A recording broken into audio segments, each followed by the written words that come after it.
आज मैं बात करना चाहूँगा आप लोगों के साथ में डे 5 का जो सेशन रहेगा। डे 5 में जो हमारे पास में इंपॉर्टेंट टॉपिक्स थे, लाइक मोशन हो गया हमारे पास में, या फिर सर्कुलर मोशन हो गया, उनके बारे में बात करूँगा मैं। पिछली जो हमारी क्लास रही थी उसके अंदर में मैंने न्यूटन लॉ थे उनके बारे में बात करी थी, और उनके न्यूमेरिकल और उनका टेस्ट आप लोगों को प्रोवाइड किया था। तो आप लोगों का बहुत अच्छा रिस्पॉन्स आया उस टेस्ट को लेकर के। इसी तरह से आज जो हमारी क्लास होगी डे 5 का, उसका भी आप लोगों को मॉक टेस्ट दिया जाएगा और इसका वीडियो सॉल्यूशन आप लोगों को प्रोवाइड किया जाएगा। तो आप यहाँ से अपना एनालिसिस कर सकते हैं कि आपकी प्रिपरेशन किस लेवल पर अभी चल रही है। अभी तक आप लोगों ने चाहे कितना पढ़ा हो या ना पढ़ा हो, लेकिन अगर आप ये क्रैश कोर्स जो है, जो हमने टारगेट अभी तक 40 डेज़ का रखा है, लेकिन अगर हमारी एग्ज़ाम डेट पहले भी उसकी अनाउंस हो जाती है तो हम कोशिश करेंगे उससे पहले आप लोगों का सिलेबस कंप्लीट करवाने की। तो जिसने भाई अभी तक पीछे के लेक्चर नहीं देखे, वो पिछले लेक्चर देख कर ही यहाँ पर पहुँचने की कोशिश करें, वरना आपको चीज़ें समझ में नहीं आएंगी, क्योंकि एक दूसरे के साथ में यहाँ पर चीज़ें लिंक हो रखी है। चलो, अब जो मेरे पास में जिसको डिटेल लेक्चर चाहिए वो भी प्लेलिस्ट में जाकर चेक कर सकते हैं। तो आज जो हमारे पास में रहेगा, सबसे पहले मैं शुरुआत करूंगा आप लोगों के लिए फ्रिक्शन को लेकर। फ्रिक्शन होता क्या है और क्या क्या इसके क्वेश्चंस बन सकते हैं, फिर मैं बात करूंगा आप लोगों के साथ में सर्कुलर मोशन को लेकर। चलिए देखते हैं उस लेक्चर पर। तो सबसे पहले आपके दिमाग में ये आना चाहिए कि फ्रिक्शन होता क्या है। फ्रिक्शन का मतलब ये होता है कि अगर कोई भी ऑब्जेक्ट, मान लो मेरे पास में सरफेस है और इस सरफेस के ऊपर में कोई ऑब्जेक्ट रखी हुई है, आपने देखा होगा कि ये अपने आप क्या है कि ये ना तो स्लाइड कर रही है ना इसके ऊपर में मूव कर रही है, यानी कि कोई ना कोई ऐसी यहाँ पर एक फोर्स लग रही है जो इसको यहाँ पर रोक के रखी हुई है।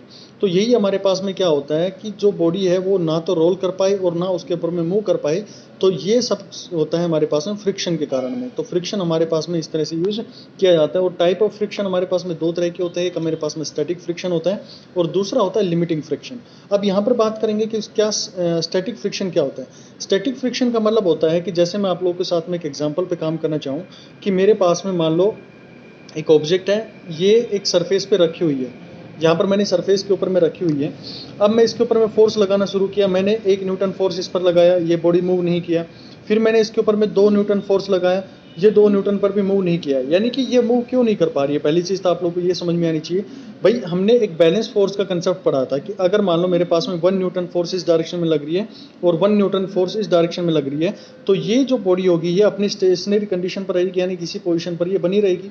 तो इसी तरह से अगर मैं 2 न्यूटन फोर्स इसके ऊपर में लगा रहा हूँ, तो अगर मैं 2 न्यूटन फोर्स लगा दूँ तो ये बॉडी कब मूव नहीं करेगी, जब यहाँ पर क्या जनरेट हो जाए, एक फोर्स जनरेट हो जाए, जो कि हमारे पास में इस पर्टिकुलर केस के अंदर में सेल्फ जनरेट करने वाला, यानी कि फोर्स वो जनरेट करने वाला कौन होगा, तो यहाँ पर जो फोर्स जनरेट करने वाला होगा वो इसका सरफेस रहने वाला है। तो यहाँ पर जो सरफेस होता है वो एक फोर्स यहाँ पर डेवलप कर देता है, जिस फोर्स को हम क्या जानते हैं, फ्रिक्शन फोर्स के नाम से जानते हैं। और ये फ्रिक्शन फोर्स यहाँ पर होगी, तो ये क्योंकि ऑब्जेक्ट यहाँ पर रुकी हुई है, इसीलिए इस पर्टिकुलर फोर्स को हम बोल देते हैं स्टैटिक फ्रिक्शन के नाम से जानते हैं। तो ये जितनी फोर्स यहाँ पर ये सरफेस लगा रहा होगा इस ऑब्जेक्ट के ऊपर में, ताकि ये बॉडी मूव ना कर जाए, इसीलिए इसको हम बोलते हैं स्टैटिक फ्रिक्शन। और ये सेल्फ एडजस्टिंग फोर्स होती है। सेल्फ एडजस्टिंग फोर्स कैसे बोली मैंने कहा कि मैंने इसके ऊपर में 1 न्यूटन फोर्स लगाया, तो ये भी इसको क्या करेगी, 1 न्यूटन ही लगाएगी ना। ये अगर मान लो इसने 2 न्यूटन लगा दिया होता तो नेट फोर्स कहाँ हो जाती है, इस डायरेक्शन में हो जाती, तो बॉडी अपने आप मूव कर जाती है। ये इसने 1 न्यूटन लगाया तो इसने भी अपने आप 1 न्यूटन जनरेट कर दिया। अब दूसरी मैं बात करूं, जब मैंने 2 न्यूटन फोर्स लगाया तो इसने अपना 2 न्यूटन फोर्स यहाँ पर लगा दिया, यानी कि इसको यहाँ पर क्या करके रखा हुआ है, ये बैलेंस करके रखा हुआ है, इक्विलिब्रियम पे रखा हुआ है। तो ये अपने आप में एक सेल्फ एडजस्टिंग फोर्स मेरे पास में रहती है। तो फ्रिक्शन हमारे पास में क्या होगा, स्टैटिक फ्रिक्शन मेरे पास में एक सेल्फ एडजस्टिंग फोर्स का काम करता है। दूसरे की बात करूं मैं, जो मेरे पास में लिमिटिंग फ्रिक्शन होगा। अब इसको बड़े अच्छे से समझना है, लिमिटिंग फ्रिक्शन होता क्या, पहले उसका कंसेप्ट आपको समझना है, फिर कैसे हम उसको निकालते हैं। मान लो मेरे पास में ये सरफेस रखा हुआ है और इसके ऊपर में मैंने एक ऑब्जेक्ट रखी हुई है, इस पर मैंने 1 न्यूटन फोर्स लगाया, बॉडी नहीं मूव की। अब मैंने 2 न्यूटन इसके ऊपर में फोर्स लगाया, अभी भी मूव नहीं करी। अब मैंने इसके ऊपर में 2.1 न्यूटन लगा दिया मान लो, तो ये 2.1 लगाते ही क्या कर गई, ये बॉडी मेरे पास में मूव करना शुरू कर गई। तो ये क्या कहलाएगा, ये मेरे पास में एक लिमिटिंग फ्रिक्शन कहलाएगा, यानी कि वो वैल्यू, वो फ्रिक्शन की वैल्यू जिस पर बॉडी इसके ऊपर में मूव करना शुरू कर दे, उसको हम बोलते हैं लिमिटिंग फ्रिक्शन के नाम से हम जानते हैं। क्या नाम रहेगा उसका, लिमिटिंग फ्रिक्शन, वहां पर हम उसको डिफाइन करते हैं। अब कैसे इस लिमिटिंग फ्रिक्शन को रिप्रेजेंट करते हैं, तो ये वो मैक्सिमम फोर्स होती है जिसको बॉडी जो होती है वो उसके बाद में मूव करना शुरू करती है। अब ये जो आपको रिप्रेजेंटेशन आता होगा कि अगर कोई सरफेस पर बॉडी रखी हुई है तो इसका जो नॉर्मल फोर्स होगा वो कहाँ होगा भाई, जो सरफेस मैंने आप लोगों को दिया था उसके परपेंडिकुलर आप बना दो, जो सरफेस मैंने बात करी ये सरफेस, तो उसके परपेंडिकुलर आउटवर्ड जो होगा वो मेरे पास में नॉर्मल होगा। अच्छा मेरे को ये बताओ, अगर मैं ये इस तरह से बना दूँ इसके ऊपर में, ये एक एंगल पर मैंने बॉडी लगा दी, तो बताओ मेरे को इसका नॉर्मल फोर्स कहाँ लगेगा, परपेंडिकुलर लगेगा ना। क्या ये सही मैंने रिप्रेजेंट किया, ये मैंने पहला रिप्रेजेंट कर दिया और दूसरा मैंने कहा कि ये, तो बताओ इन दोनों में से कौन सा सही है। बिल्कुल आपने सही समझा होगा कि जो सरफेस मैं कंसीडर कर रहा हूँ उसके 90 डिग्री कहाँ पर निकल रहा है, ये इस साइड में जा रहा है, तो ये इसके पास में 90 डिग्री पे फोर्स जो लग रहा है दैट इज नॉर्मल फोर्स। तो यहीं पर मेरे पास में एक नॉर्मल फोर्स बन रहा होगा। और ये जो यहाँ पर रहने वाला है जिसको हम एक कोफिशिएंट का नाम देंगे, जिसको हमने रिप्रेजेंट किया है, क्या यहाँ पर करेंगे इसको लिमिटिंग फ्रिक्शन के कोफिशिएंट के नाम से जानते हैं, म्यू के नाम से जानते हैं। तो ये जो फोर्स इसके अंदर में डेवलप हो रहा है, यहाँ पर जो फोर्स डेवलप हो रहा है वो डायरेक्टली प्रोपोर्शनल होता है मेरे पास में नॉर्मल फोर्स के। और जब ये प्रोपोर्शनलिटी का साइन हटेगा तो यहाँ पर मेरे पास में आ जाएगा यहाँ limiting friction that will be equal to mu into में एन। तो यहाँ से आप इसको रिप्रेजेंट कर सकते हैं फोर्स ऑफ फ्रिक्शन के नाम से भी आप इसको रिप्रेजेंट कर सकते हैं। या फिर कई बार आप लोग से जो क्वेश्चन में बार बार पूछा जाएगा वो ये पूछा जाएगा लिमिटिंग फ्रिक्शन निकालने के लिए, तो लिमिटिंग फ्रिक्शन का आपको फॉर्मूला आना चाहिए, यानी कि limiting force divided by normal force मेरे पास में यहाँ से आ जाएगी। अब नॉर्मल फोर्स कैसे निकलेगी, मान लो ये ऑब्जेक्ट मेरे पास में 10 kg का था, तो 10 kg का डायरेक्टली मैं बोलता है इसके mg कितना लग रहा होगा इस केस के अंदर में, तो 10 इंटू 9.8 जिसको हम कंसिडर करेंगे 10 से, तो मैंने कहा 100 न्यूटन यहाँ पर इसके पास में नॉर्मल फोर्स लग रहा होगा, यानी इसके डाउनवर्ड डायरेक्शन में फोर्स लग रहा होगा। अब इसको बैलेंस करने के लिए ये ना नीचे धसे और ना ऊपर उड़े, तो एक मेरे पास में एक नॉर्मल फोर्स लगेगा जो कि इसके आउटवर्ड होगा, that will be equal to also 100 newton. तो यहाँ से आप इसके नॉर्मल फोर्स को निकाल सकते हैं। तो नॉर्मल फोर्स आप लोगों को निकालना आ गया। चलिए अब मैं बात करता हूँ तीसरा जो फ्रिक्शन होगा मेरे पास में, काइनेटिक फ्रिक्शन के नाम से हम उसको जानेंगे। तो काइनेटिक फ्रिक्शन वो होता है कि अगर मान लो मेरे पास में ऑब्जेक्ट है, अब यहाँ से इसके ऊपर में हमने फोर्स लगाई, मान लो 2.1 न्यूटन मैंने लगाया, 2.1 न्यूटन के ऊपर में ये ऑब्जेक्ट चलना शुरू होगी भाई। अब जब चलना शुरू कर दिया है तो उस टाइम पे जो ये जो सरफेस है तब भी तो फ्रिक्शन लगा रहा होगा भाई। आप लोगों ने देखा होगा ना कि कोई अलमीरा हुआ या कोई भी आपने ऑब्जेक्ट है उसको आप घर के अंदर में एक साइड से दूसरी साइड में रखना चाह रहे हैं या फिर उसको स्लाइड करते हुए लेकर जाना चाह रहे हैं, तो आप क्या करते हैं, उसके ऊपर में जोर लगाना शुरू करते हैं और एक टाइम ऐसा आता है कि ये चलना शुरू कर देती है, यानी कि इसको आप मूव करवाना शुरू कर देते हो। तो मूव करने के बाद में भी तो इसमें फ्रिक्शन दे रहा होगा, क्यों, क्योंकि अगर हम इसको छोड़ दें, जब हम ये फोर्स लगाना छोड़ दें तो ये अपने आप बॉडी क्या हो जाएगी, रुक जाएगी। तो यहीं से हमारे पास में कंसेप्ट आता है कि जब बॉडी एक मूव करना शुरू कर गई है तब भी वहाँ पर एक फोर्स क्या कर रहा होगा, जर्नेट कर रहा होगा। इसी के बदौलत तो हम चल पाते हैं भाई सरफेस के ऊपर में, अगर ये फ्रिक्शन नहीं होता तो हम नहीं चल पाते उसके अंदर। और ये भी हमारे पास में क्या रहने वाला है, इसकी वैल्यू भी मेरे पास में रहेगी म्यू के नाम से इसको रिप्रेजेंट करेंगे, जिसको बोला जाता है kinetic coefficient of kinetic friction के नाम से आप इसको जानेंगे, that will also equal to force of kinetic, यानी कि friction of kinetic divided by normal force. आप यहाँ से भी इसका काइनेटिक फोर्स को वैल्यू या इसके कोफिशिएंट की वैल्यू यहाँ से निकाल सकते हैं। चलिए अब मैं बात कर लेता हूँ इसके साथ में तीसरा जो मेरे पास में निकल के आएगा, that will be equal to rolling friction. अब रोलिंग फ्रिक्शन क्या होता है, तो इसके नाम से आप लोग समझ पा रहे होंगे कि आपने देखा होगा कि इस तरह से अगर मैं जो अलमीरा आप एक साइड से दूसरी साइड लेके जा रहे थे, उसको दो मैंने रोल लिए या दो बेरिंग ले लिए, दो मैंने क्या ले लिए, कुछ रोलिंग बॉडीज ले लिए और इसके ऊपर में मैं रख दिया। या फिर जैसे गाड़ी वगैरह देखी होगी आपने, गाड़ी के जैसे टायर्स हैं, तो यहाँ से क्या करना शुरू कर देगा, अगर मैं इसकी टायर हटा दूँ तब इसको आप खींच के दिखाओ, और जब मैंने इसके ऊपर में टायर लगा दिए हैं, नीचे इसके टायर लगा दिए तब इसको खींच के दिखाओ, तो आप देख रहे होंगे कि इसका कुछ एरिया जो है वो इसके साथ में टच में आ रहा है। अब ये जब इसके ऊपर में मूव कर रही होगी बॉडी, तो उस टाइम पर भी इसके पास में फ्रिक्शन आ रहा होगा। अब कैसे पता लगेगा फ्रिक्शन आ रहा है, आप इसको चला के छोड़ दो, ठीक है, और ये जो फोर्स था इसको हटा दो आप, तो थोड़ी देर के बाद में आप देखोगे कि ऑब्जेक्ट जो है अपने आप क्या हो जाएगी, स्टॉप हो जाती है। अगर ये स्टॉप हो पा रही है तो इसका सीधा सीधा मतलब है कि यहाँ पर सरफेस इसको क्या दे रहा होगा, एक फोर्स दे रहा होगा जो इसके मोशन का क्या कर रही होगी, अपोज कर रही होगी। अगर वहाँ पर अपोज कर रही है तो हम कहेंगे कि यहाँ पर एक फ्रिक्शन आ गया। और फ्रिक्शन किस तरह का है, क्योंकि रोलिंग बॉडीज यहाँ पर यूज़ कर रहे हैं तो उसको हम देंगे क्या नाम, रोलिंग फ्रिक्शन के नाम से हम जानेंगे। और इसकी वैल्यू भी आप उसी तरह से सारी जितनी भी हमारे पास में होती है उनको हम इसी तरह से रिप्रेजेंट करते हैं। लेकिन जब हम रोलिंग की बात करते हैं तो ये हमारे पास में रिप्रेजेंट करेंगे एफ आर जो होता है, ये हमारे पास में डायरेक्टली प्रोपोर्शनल होता है नॉर्मल डिवाइडेड बाय रेडियस। ये रेडियस किसका होगा, जो रोलिंग बॉडी होगी उसके रेडियस से यहाँ पे इसको डिफाइन करेंगे। और जब प्रोपोर्शनलिटी का साइन हटेगा then you will get this answer F R mu R divided in N divided by R आपके पास में आ जाएगा। म्यू आर क्या होगा मेरे पास में, रोलिंग फ्रिक्शन का कोफिशिएंट होगा, और एन मेरे पास में क्या होगा, जो नॉर्मल फोर्स, ये बॉडी जो होगी ये नॉर्मल फोर्स जो लगा रही होगी वो होगी, और आर क्या होगा, यहाँ पर जो आर आपने लगाई है, जो रोलिंग बॉडीज आपने लगाई है नीचे, इनका रेडियस कितना रहेगा, ये जो रेडियस रहने वाला है that will be equal to R, यहाँ पे इसको रिप्रेजेंट करेंगे। अब कई बार एक छोटा सा क्वेश्चन पूछ लिया जाता है इन तीनों फ्रिक्शंस को लेके कि कौन से फ्रिक्शन के कोफिशिएंट की वैल्यू ज़्यादा रहने वाली है। अगर हम देखें तो मेरे पास में सबसे जो इंपॉर्टेंट रहेगा, अगर 3 केस में यहाँ पर आप लोगों के साथ में बात करना चाहूँ, इसके 3 केस यहाँ पर मैं बात करना चाहूँ आप लोगों के साथ में। पहला मेरे पास में रोलिंग का हो गया, अगर मैं रोलिंग को म्यू आर से रिप्रेजेंट करता हूँ इसके कोफिशिएंट को। दूसरा मेरे पास में म्यू के को मैं काइनेटिक के नाम से रिप्रेजेंट करूँ, और म्यू एल को मैं लिमिटिंग के नाम से रिप्रेजेंट करूँ। तो आप लोग खुद बता सकते हैं कि भाई किसके अंदर में मेरे पास में ज़्यादा फ्रिक्शन रहने वाला है। तो आप लोग देखेंगे कि म्यू आर की वैल्यू मेरे पास में क्या होगी, कम होगी एज कम्पेयर टू म्यू के। तो आप क्वेश्चन ये छोटा पूछा जाता है कि कौन सा फ्रिक्शन सबसे कम होता है, तो फ्रिक्शन मेरे पास में रोलिंग फ्रिक्शन सबसे पहले सबसे कम होगा। फिर मेरे पास में कौन सा होगा, काइनेटिक फ्रिक्शन होगा, काइनेटिक फ्रिक्शन के नाम से देखते हैं जो, और तीसरा मेरे पास में स्टैटिक होगा, या फिर हम उसको लिमिटिंग के नाम से भी आप जानेंगे। और इनके कोफिशिएंट्स के कई बार क्वेश्चन पूछा जाता है, तो आप लिखेंगे म्यू आर जो कि मेरे पास में रोलिंग फ्रिक्शन का कोफिशिएंट है, और फिर म्यू के जो कि मेरे पास में काइनेटिक फ्रिक्शन का कोफिशिएंट है, और फिर मेरे पास में म्यू एस बोल दो या फिर म्यू एल बोल दो। तो तीनों केस आप लोगों को ये ध्यान में रखने चाहिए। चलिए मैं नेक्स्ट बात करता हूँ आप लोगों के साथ में, जिसको आप लोगों ने जाना होगा एंगल ऑफ फ्रिक्शन के नाम से। तो एंगल ऑफ फ्रिक्शन होता क्या है, तो एंगल ऑफ फ्रिक्शन मेरे पास में होता है कि मान लो मेरे पास ये ऑब्जेक्ट रखी हुई है, इसको अगर मैं यहाँ पर दिखाना चाहूँ आप लोगों को, तो इसके अंदर में थोड़ा सा चलो अब यहाँ पर मैं दिखाना चाहूँ आप लोगों को, तो इसके अंदर में देखो आप लोग कि मेरे पास में जो फोर्स ऑफ लिमिटिंग यानी कि फ्रिक्शन जो इस साइड में लग रहा होगा, और नॉर्मल मेरा इस साइड में लग रहा होगा जो एन से रिप्रेजेंट कर रखे हैं। और ये क्योंकि आप लोगों को जानकारी होगी कि अगर मैं इस तरह से रिप्रेजेंट करूँ तो इन दोनों का मेरे पास में रिजल्टेंट जो आएगा, पैरेललोग्राम रूल आप लोगों ने पढ़ा होगा, तो इसका जो रिजल्टेंट आएगा वो मेरे पास में इसका डायगोनल आने वाला है। तो यहाँ पर ये कहता है कि एंगल ऑफ फ्रिक्शन को हम डिफाइन करते हैं कि आपने जो वेक्टर हैं, जो लिमिटिंग फ्रिक्शन है और मेरे पास में नॉर्मल जो है, इनके बीच में जो एंगल, इनका जो रिजल्टेंट आएगा उसका जो एंगल होगा, यानी कि ये जो एंगल बनाएगा किस किस के बीच में बनेगा, नॉर्मल और इसके बीच में, रिजल्टेंट के बीच में।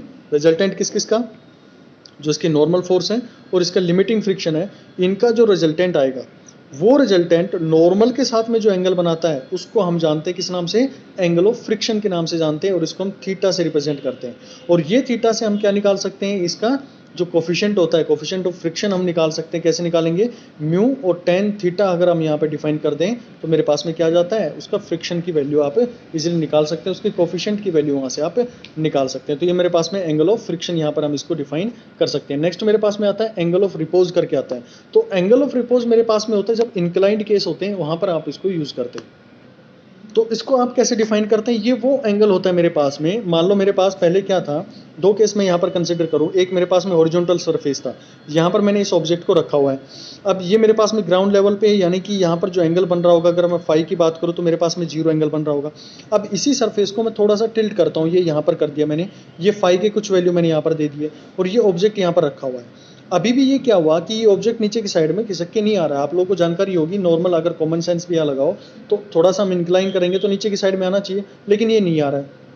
अब मैं क्या करता हूँ, इसको थोड़ा सा और टिल्ट कर देता हूँ और एक फाई की वैल्यू यहाँ पर दिखा देते हैं। तो जस्ट ये जब मैंने फाई की वैल्यू चेंज करी तो ये बॉडी क्या हुआ, बस स्लाइड होने वाली थी।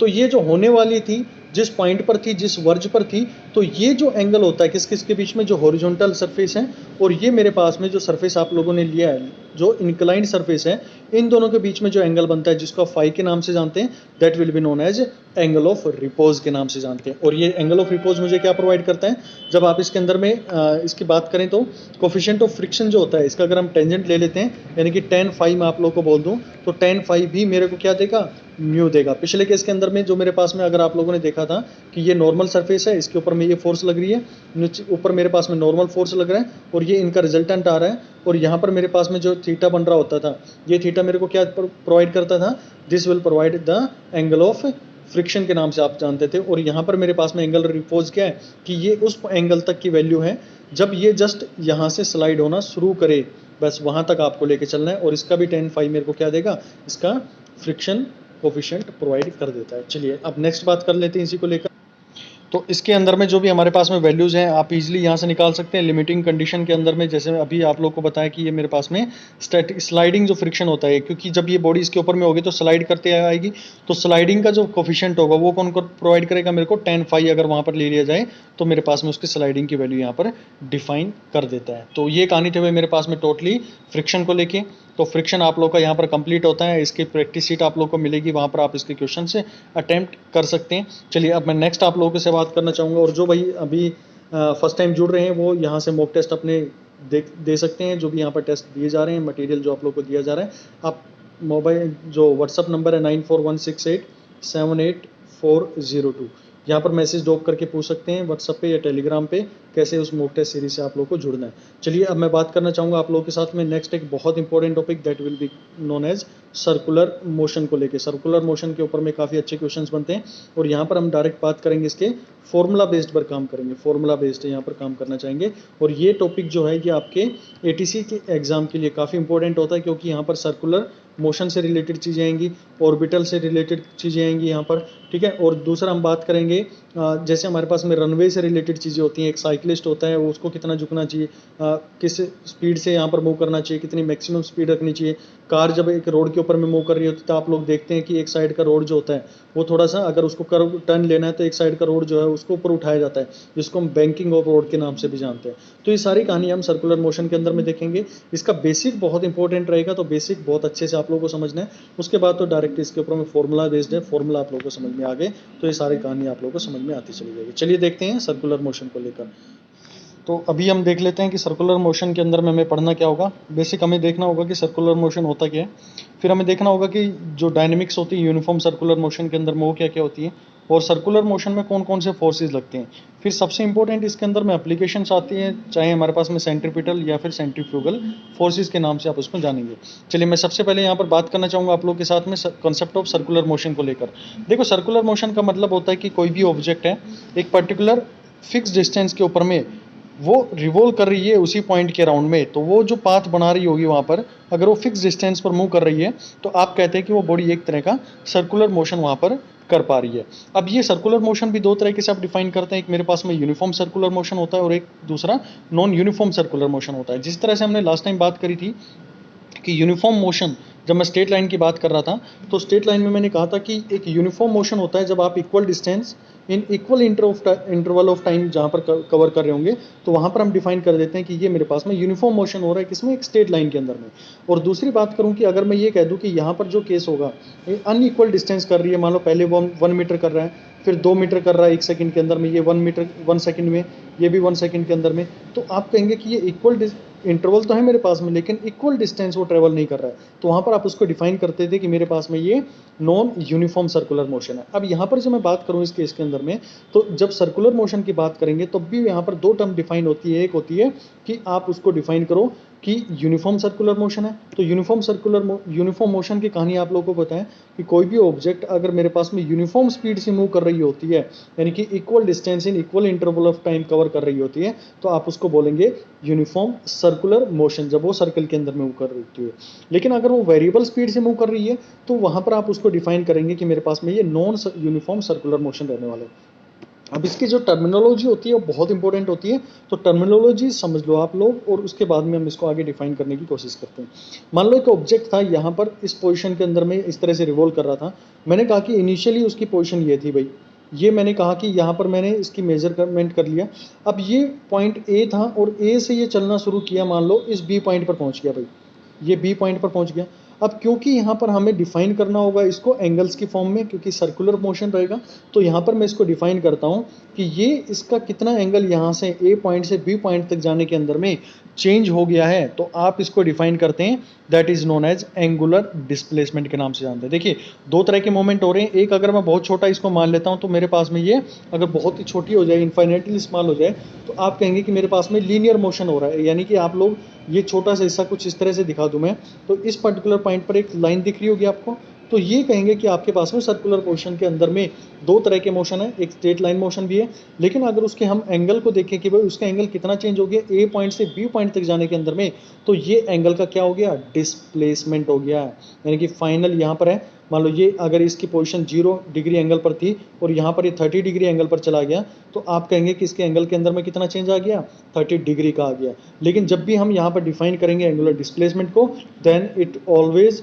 बी कंसिडर इन रेडियन के नाम से हम इसको रिप्रेजेंट करेंगे, यानी कि रेडियन इसकी यूनिट यहाँ पर आपको लेकर चलनी होती है। तो आप लोग इसके रेडियन, डिग्री से रेडियन कन्वर्जन और रेडियन से डिग्री में कन्वर्जन दोनों तरीके से आप लोगों को समझ में आने चाहिए। चलिए यहाँ पर बात कर लेता हूँ इसके साथ में मैं कि यहाँ पर अब ये जो होगा इसको हम डेल थीटा के नाम से रिप्रेजेंट करेंगे, जिसको हम एंगुलर डिस्प्लेसमेंट के नाम से जानेंगे। चलिए नेक्स्ट हमारे पास में आती है एंगुलर वेलोसिटी।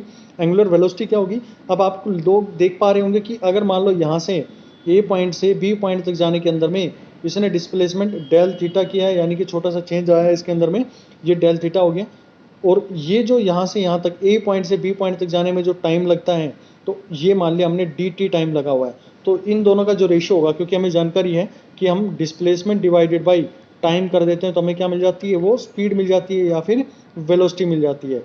डिस्प्लेसमेंट का जब केस आता है तो वहाँ पर हमें वेलोसिटी मिलती है, और डिस्टेंस का जब केस आता है तो वहाँ पर हमें स्पीड मिलती है। तो यहाँ पर आप लोग बताओ मेरे को कि डिस्प्लेसमेंट हो रहा है या डिस्टेंस हो रहा है। तो यहाँ पर आप देख पा रहे हैं कि इसके पर्टिकुलर डायरेक्शन रही हुई है, तो हर पॉइंट पर इसकी डायरेक्शन है, तो ये मेरे पास में डिस्प्लेसमेंट हो रहा होगा। तो डिस्प्लेसमेंट डिवाइडेड बाय टाइम, तो आप इसको डिफाइन करेंगे, that is known as angular velocity से रिप्रेजेंट करेंगे। और आगे से आप इसी एंगुलर वेलोसिटी को ओमेगा से जानेंगे। ये मेरे पास में ओमेगा का सिंबल होगा, that will be represented D theta divided by D T के नाम से आप इसको रिप्रेजेंट करेंगे। और याद रखना कि जो एंगल हो गए इसके अंदर में, वो हमेशा आपको रेडियन की फॉर्म में यहाँ पर रखने हैं, डिग्री में नहीं रखने। कहीं आप लोग ही रखो 30 डिग्री रख के आप सोल्व करने लग जाओ, नहीं, इसको पहले रेडियन में कन्वर्ट करना है। रेडियन में कन्वर्ट करने के बाद में आप इसको यहाँ पर पुट डाउन करेंगे, कितना उसके अंदर में चेंज आया और कितना टाइम वहाँ पर आप लोग को लगा हुआ। चलिए अब बात कर लेते हैं नेक्स्ट टॉपिक के अंदर में, जो तीसरा मेरे पास में आएगा एंगुलर एक्सेलेरेशन को लेके। तो एंगुलर एक्सेलेरेशन आप लोग समझ पा रहे होंगे, जैसा हमने पिछले उसके अंदर में डिफाइन किया था लीनियर मोशन के अंदर में, कि the rate of change of the speed, यानी कि अगर मैं यहाँ पर v1 स्पीड मान रहा हूँ, यहाँ पर v2 स्पीड मान रहा हूँ, और यहाँ से यहाँ तक जाने में मुझे t टाइम लग रहा है, तो आप लोग इसको डिफाइन करते थे कि v2 माइनस में v1 divided by t minus में 0। तो ये कितना वेलोसिटी के अंदर में चेंज आया है, यही मेरे पास में क्या हुआ करता था, एक्सेलेरेशन हुआ करता था। लेकिन यहाँ पर जब आप बात करेंगे तो यहाँ पर मेरे पास में वेलोसिटी अब क्या बन गई है, अब वेलोसिटी जो है वो ओमेगा आ गई है, यानी कि ओमेगा मतलब उसके एंगुलर वेलोसिटी यहाँ पर आ गई है, और कुछ उसके अंदर में ज़्यादा चेंज नहीं आया। तो इसको आप डिफाइन करेंगे अल्फा से, अल्फा बोल लो, या फिर मेरे पास में एक्सेलेरेशन का ये जो सिंबल होता है नॉर्मली हम इसको अल्फा से रिप्रेजेंट करते हैं, that is equal to D omega divided by D T, क्योंकि मुझे तो वही देखना है कि उसके एंगुलर वेलोसिटी के अंदर में कितना चेंज है। आप इसको सोल्व करेंगे तो आपके पास में ये वैल्यू निकल कर आ जाएगी, यानी कि अगर आप डबल डेरिवेटिव कर दो किसका, जो हमारे पास में डिस्प्लेसमेंट आया था, सॉरी एंगुलर वेलोसिटी आई थी, उसका डबल डिफरेंशिएशन कर देंगे तो मेरे पास में ये वैल्यू निकल कर आ जाएगी। जब क्वेश्चन करेंगे तो और अच्छे से इस अप्रोच को समझ में आएंगे। ये फॉर्मूलाज हैं, उनको आप लोग को ध्यान रखना चाहिए। अभी देखिए डायनेमिक्स जो है ये बहुत इंपॉर्टेंट टर्म आती है हमारे पास में, कि कैसे हमें इसका यूज़ करना चाहिए। तो डायनेमिक्स हमें क्या बताएगी यहाँ पर, तो डायनेमिक्स ये होती है कि जब भी हमारे पास में कोई पार्टिकल है वो अगर एक सर्कुलर मोशन कर रहा है किसके साथ में, यूनिफॉर्म स्पीड के साथ में, तो उस पार्टिकल के साथ में कुछ चीज़ें जुड़ जाती हैं। अब वो क्या रहेंगी, उस पर्टिकुलर पॉइंट पर अगर मैं वेलोसिटी की बात करूं तो वहाँ पर मेरे पास में चेंज इन वेलोसिटी मेरे पास में 0 आ रहा है, अगर वो यूनिफॉर्म मोशन कर रही है। तो वहाँ पर आप डिफाइन करेंगे कि एक्सेलेरेशन जो होने वाला है एंगुलर, जो यहाँ पर आएगा मेरे पास में टर्म निकल के, that is equal to omega square में R, omega square R represent कर सकते हैं, या फिर आप इसको रिप्रेजेंट करेंगे वी स्क्वायर बाई आर। बहुत इंपॉर्टेंट फॉर्मूला है ये। एक रिलेशन भी आप लोग को याद रखनी है कि वेलोसिटी, एक मेरे पास में लीनियर वेलोसिटी, ये मेरे पास में थीटा है, ये एंगल किस रेट से चेंज हो रहा है, इसको आप ओमेगा से रिप्रेजेंट करेंगे।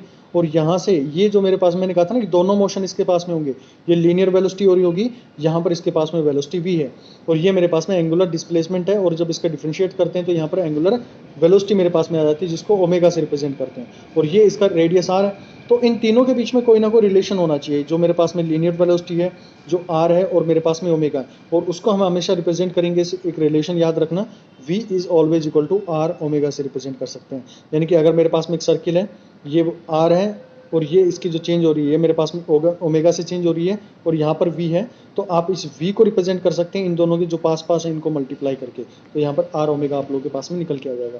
या फिर आप लोग दूसरी फॉर्मेशन आप इसको भी ऐसे भी रिप्रेजेंट कर सकते हैं कि जो इसके अंदर में एक्सेलेरेशन आने वाला है that will be equal to v square by r। किसके इसके अंदर में, जब मेरे पास में एक यूनिफॉर्म सर्कुलर मोशन हो रहा है और बाद में जब ये मास से मल्टीप्लाई हो जाएगा तो इसी को हम किस नाम से जानते हैं, सेंट्रीपिटल फोर्स के नाम से आप उसको जानेंगे, mv स्क्वायर बाई r के नाम से जानेंगे।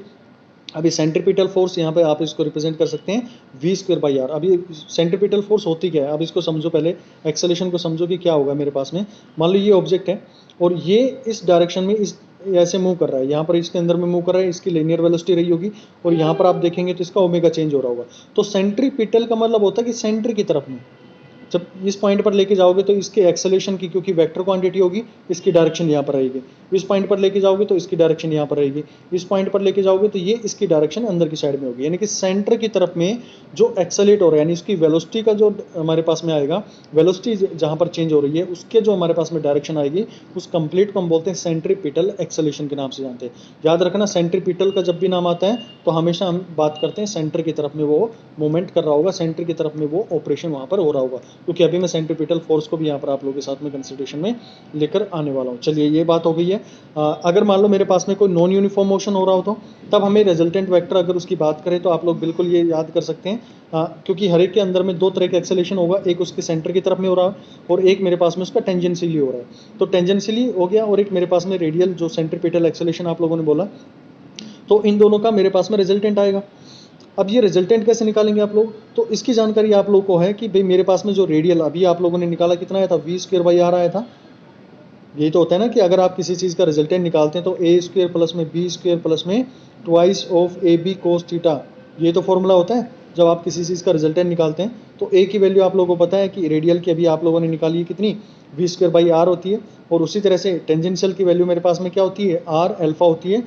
आर अल्फा से अभी आप लोगों ने इसको रिप्रेजेंट किया, तो यहाँ पर वैल्यूज पुट करेंगे तो आपके पास में अगर पूछ लिया जाए कि मेरे पास में एवरेज एक्सेलेरेशन क्या है या फिर मेरे पास में रिजल्टेंट एक्सेलेरेशन क्या है जब एक बॉडी सर्कुलर मोशन के अंदर में कर रही है, तो ये फॉर्मूला आप लोगों को बिल्कुल याद होना चाहिए कि वो दोनों का रिजल्टेंट होती है मेरे पास में रेडियल का भी और टेंजेंशियल का भी वहाँ पर आएगा मेरे पास में। क्योंकि जब हमने बात करी थी कि यूनिफॉर्म मोशन हो रहा है तो वहाँ पर मेरे पास में टेंजेंशियल एक्सेलेरेशन मेरे पास में 0 हो रहा है, केवल और केवल उसके अंदर में रेडियल एक्सेलेरेशन रहने वाला है। लेकिन अगर बॉडी मेरे पास में एक नॉन यूनिफॉर्म सर्कुलर मोशन कर रही है तो उसके पास में दोनों चीज़ आएंगी, एक टेंजेंशियल भी आएगा और एक मेरे पास में रेडियल का भी यहाँ पर आने वाला है। चलिए अब बात कर लेते हैं नेक्स्ट मेरे पास में यूनिफॉर्म सर्कुलर मोशन के अंदर में। तो तीन फोर्सेज, जो दो फोर्सेज है मेरे पास में, उनको डिफाइन करना पड़ेगा, जो सिर्फ इनके फॉर्मूलाज आप लोग को ध्यान रखने, सेंट्रीपिटल फोर्स है और मेरे पास में सेंट्रीफ्यूगल फोर्स है।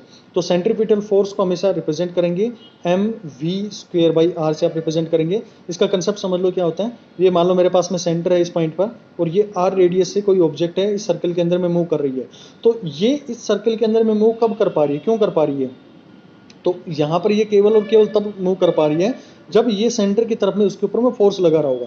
अगर ये सेंटर फोर्स नहीं लगा रहा हो तो ऑब्जेक्ट बाहर की तरफ में गिर जाती है। जैसे आप एक पत्थर लेके और उसको घुमाने की कोशिश करो एक धागे से बांध के, तो आप उसको घुमा पा रहे हैं, लेकिन जैसे आपने अपने हाथ से धागा छोड़ दिया तो ये क्या करेगा, ये उसी डायरेक्शन में टेंजेंशियली जाकर गिर जाएगा।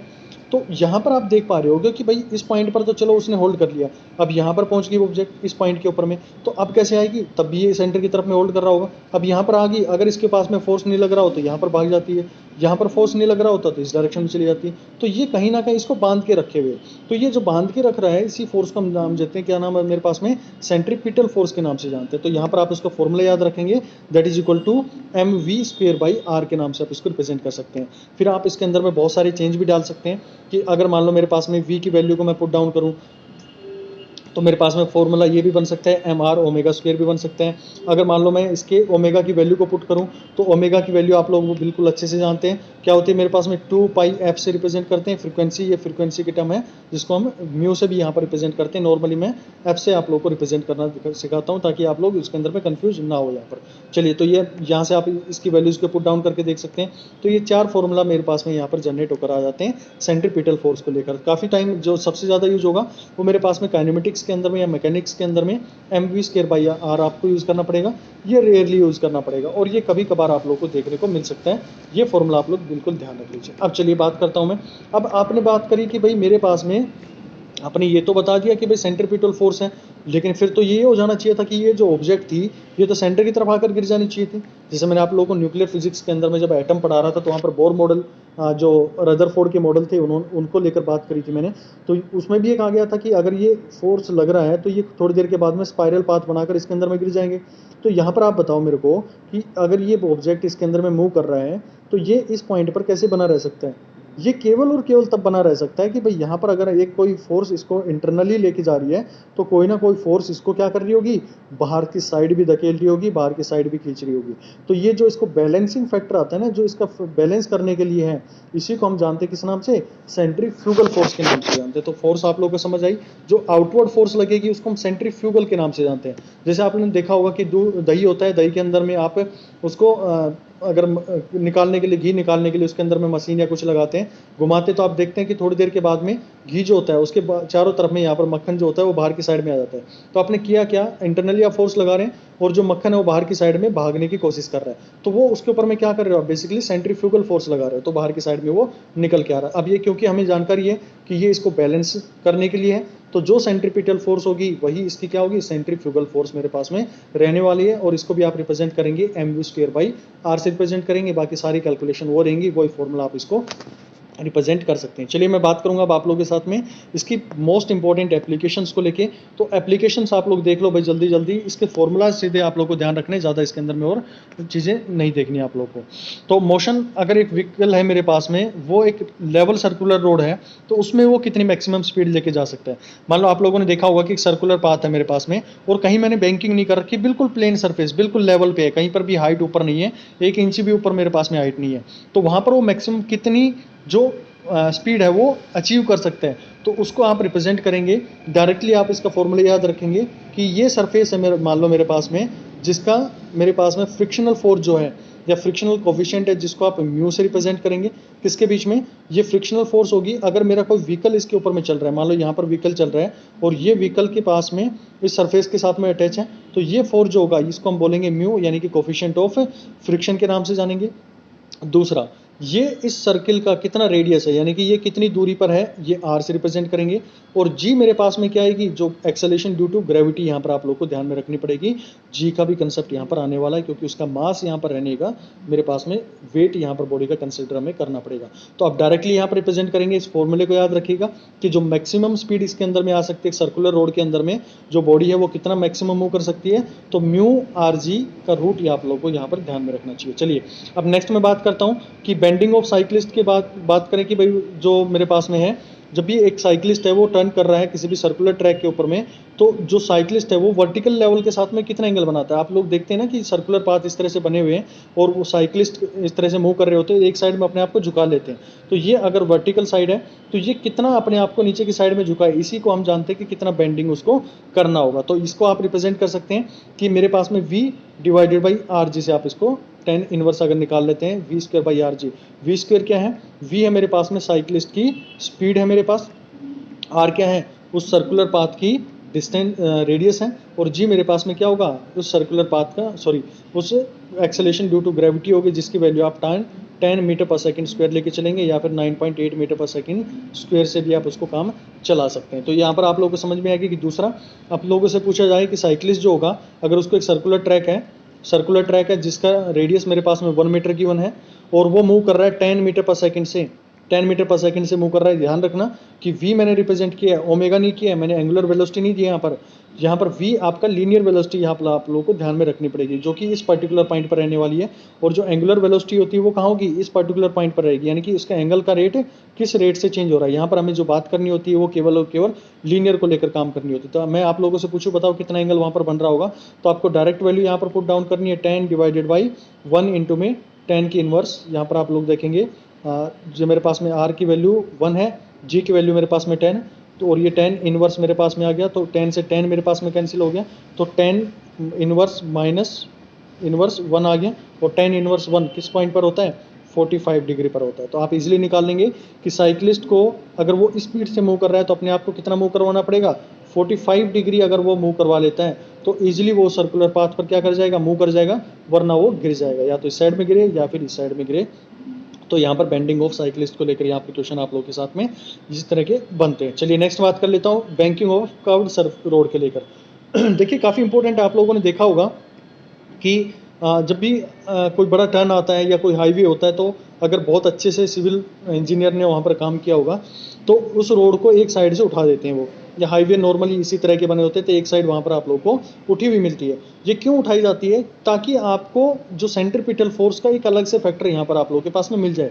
एक नो डाउट, एक तो आप लोग अपनी तरफ से जो बॉडी होगी वो एक सेंट्रीपिटल फोर्स दे रही होगी, लेकिन जब ये बेंड हो जाता है थोड़ा सा ऊपर, हम इसको उठा देते हैं, तो एक और मेरे पास में आर साइन थीटा का फैक्टर और मेरे पास में यहाँ पर आ जाता है, जो कि रेस्पॉन्सिबल होता है इसको और सेंट्रीपिटल फोर्स देने के लिए।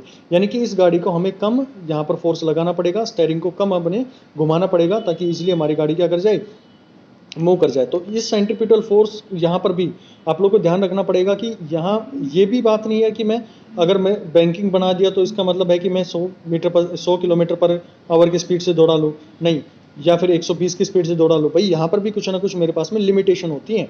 आप लोग देखते हैं ना कि अगर बहुत अच्छे से आप लोग इसके अंदर में टर्न नहीं कर पाए, तो गाड़ी आगे जाके सीधी दीवार की हुई या कोई भी हमारे पास में वो जंप कर जाएगी नीचे की साइड में। तो आपको किसी भी कर्व के ऊपर में जब भी आप लोग गाड़ी चलाना सीखते हैं, तो सबसे पहले यही सिखाया जाता है कि आपको जब भी गाड़ी को टर्न लेना है तो उसकी स्पीड को हमेशा कम करके चलाना चाहिए। क्यों चलाना चाहिए? क्योंकि आपकी स्पीड इस तरह से हुई और आपने अच्छे से उसको स्टेयरिंग को नहीं घुमाया, तो गाड़ी की टेंडेंसी क्या होगी, according to inertia of motion वो इस डायरेक्शन में जाना चाहेगी।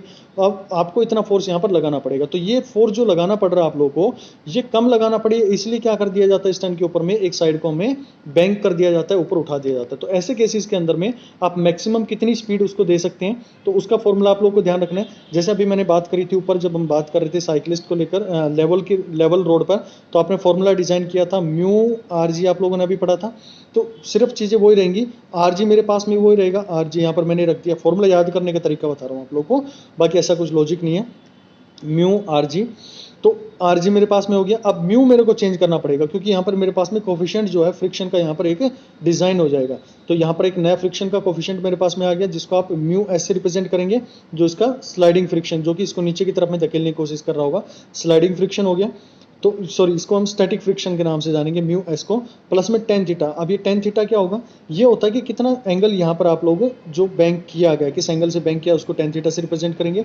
और डिनोमिनेटर में इसके पास में क्या आएगा, म्यू माइनस में ये जो चीज़ें थी जो पहले प्लस हो रही थी, इन्हीं दोनों को नीचे क्या कर दो, मल्टीप्लाई कर दो। तो आपके पास में आ जाएगा कि अगर आप लोगों से ये पूछा जाए कि बैंकिंग ऑफ रोड है, जिसका रेडियस मेरे पास में आप लोग को दे दिया जाए कि 1 मीटर है, और म्यू एस की वैल्यू आप लोग को दे दी जाए 1.5 आप लोग को दे दी जाए, और एंगल जो बैंकिंग का कर दिया जाए वो मान लो आप लोग के पास में 45 डिग्री कर दिया जाए। हालांकि बहुत कम मिलेगा, इतना नहीं मिलेगा, लेकिन आप इसको सोल्व करना चाहिए, क्योंकि वैल्यूज़ में यहाँ पर 1045 की वैल्यू 1 आती है, इसलिए यहाँ पर मैं वैल्यू आप लोग के पास में यहाँ पर रख रहा हूँ। आप इन वैल्यूज़ को यहाँ पर पुट करेंगे, आप लोग फाइंड कर सकते हैं कि वी मैक्सिमम यानी कि मैक्सिमम स्पीड इस बैंकिंग ऑफ रोड पर कितनी हम रख सकते हैं। तो आप इसके क्वेश्चन को इस तरह से अप्रोच कर सकते हैं भाई। चलिए, तो ये कहानी थी मेरे पास में, जो इंपॉर्टेंट क्वेश्चंस आप लोग के पास में बनते हैं सर्कुलर मोशंस को लेके। तो ये कुछ एक पॉइंट आप लोग ध्यान रख लेना, ये डायरेक्ट फॉर्मूला बेस्ड आप लोग के पास में आते हैं। क्या मेरे पास में कर्व जो रोड होगा उसके ऊपर में क्या स्पीड रहेगी, बेंडिंग ऑफ साइकिलिस्ट होगा उसको कितना अपना एंगल मोड़ना पड़ेगा, या फिर मैं बात करूं कि लेवल सर्कुलर रोड पर क्या होगा। डायनेमिक्स के अंदर में दो फोर्सेस की बात करी हमने, सेंट्रीपिटल फोर्स और सेंट्रीफ्यूगल फोर्स, दोनों एक दूसरे के अपोजिट होती हैं। फिर हमने बात करी डायनेमिक्स, अगर एक यूनिफॉर्म मोशन है तो उसके पास में एक्सेलेरेशन जो होते हैं वो दो तरह के होंगे, एक मेरे पास में रेडियल होगा और दूसरा मेरे पास में टेंजेंशियल होगा। तो उसका आप यहाँ से इजीली निकाल सकते हैं। एक मेरे पास में सेंट्रीपिटल जो एक्सेलेरेशन होता है उसके बारे में बात करी, एंगुलर एक्सेलेरेशन को लेकर बात करी, एंगुलर वेलोसिटी के बारे में बात करी। देखो बॉडी के अंदर में जब मूव कर रही होती है तो इस पॉइंट के ऊपर में उसका एंगल किस रेट से चेंज हो रहा है उसको हम बोलते हैं एंगुलर वेलोसिटी, और ये लीनियरली किस रेट से चेंज हो रही है उसके टाइम पे हम बोलते हैं कि मेरे पास में ये लीनियर वेलोसिटी के नाम से आप जानेंगे। यहाँ पर v होता है और इसको हम ओमेगा से रिप्रेजेंट करते हैं। अच्छा, अब छोटी सी चीज़ ये बताओ कि एक बॉडी है वो मूव कर रही है सर्कुलर मोशन के अंदर में, तो वो उसके पास में वेलोसिटी स्पीड अगर उसकी 10 मीटर पर सेकंड है, यहाँ पर भी 10 मीटर पर सेकंड है, इस पॉइंट पर भी 10 मीटर पर सेकंड है, इस पॉइंट पर गया तब भी 10 मीटर पर सेकंड है, तो इसकी वेलोसिटी तो चेंज नहीं हो रही है, इसकी स्पीड तो चेंज नहीं हो रही है।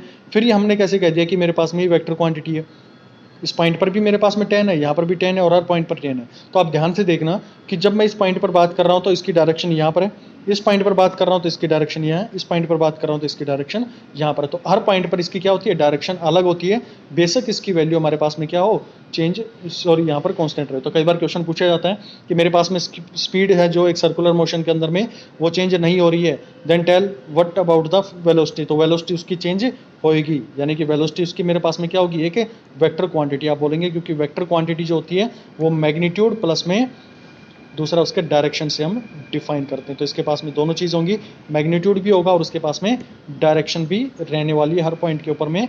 तो ये 10 इसका वैल्यू हो गया मैग्नीट्यूड और ये मेरे पास में इसकी डायरेक्शन होगी। So velocity is a vector quantity. चलिए भाई, तो यहाँ पर मैं इस लेक्चर को ख़त्म करता हूँ। तो डे 5 आप लोगों का जो सेशन था वो यहाँ पर ख़त्म होता है। आप इसके बाद में आप लोग को जो सीट दी जाएगी आप क्वेश्चन उनके लगाइएगा और मैक्सिमम आप लोग उनको अटेम्प्ट करने की कोशिश कीजिएगा, और कमेंट बॉक्स में आप मेरे को बताएंगे कि कितने क्वेश्चंस आप लोग के उसके अंदर में सही बनकर आ रहे हैं। बाकी जो नहीं जुड़े हैं तो भाई वो बिल्कुल यहाँ पर जुड़ सकते हैं, 9416878402 इस नंबर पर आप मैसेज ड्रॉप करके पूछ सकते हैं क्या प्रोसीजर है जुड़ने का। और एग्ज़ाम अभी बहुत जल्दी आने वाला है, तो आप लोग बिल्कुल अभी जुड़ जाइए तैयारी करने में, अपना रिवीजन जो है वो शुरू कर दीजिए, ठीक है। चलिए, बाकी लिंक जो भी हैं सारे आप लोग को डिस्क्रिप्शन बॉक्स में मिल जाएंगे, वहाँ पर जाके आप लोग चेक कर सकते हैं। Thank you.